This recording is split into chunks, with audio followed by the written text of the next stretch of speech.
Hello friends, welcome to my YouTube channel. Today we are going to see an important topic called cognizable and non-cognizable offences. So first we shall deal with cognizable offence. It comes under section 2 clause C. So here rises the question that what is called cognizable offence?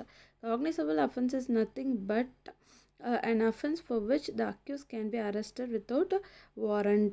The Schedule 1 of this Act consists of two parts. Part 1 deals with offences punishable under IPC, and Part 2 which deals with offences against other laws.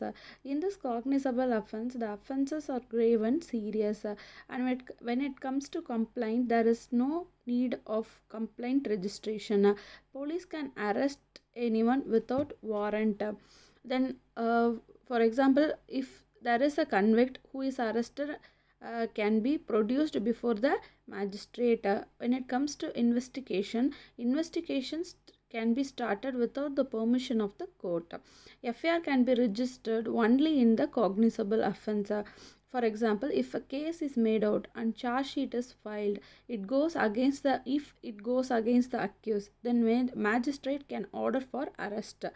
And cognizable offence is a non-bailable offence. For example, punishment.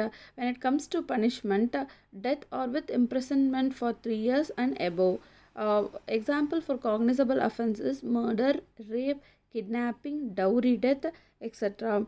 For example, if an accused person who while committing an offence tries to do it secretly, and after committing the offence he usually runs away and hides himself.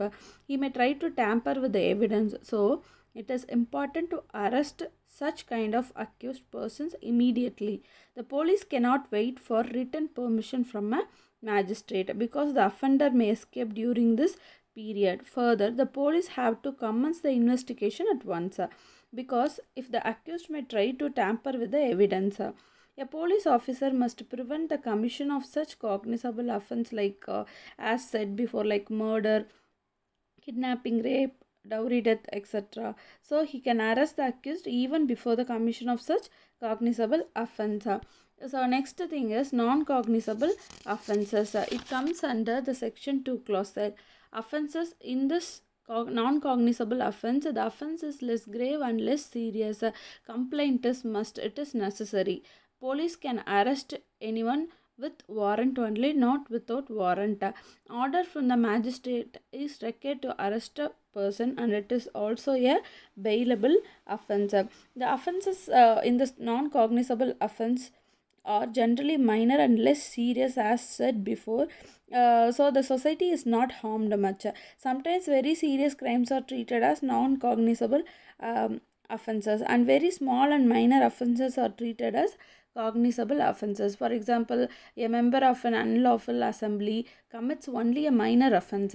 However, it is treated as a cognizable offence, and so the accused is arrested without any warrant.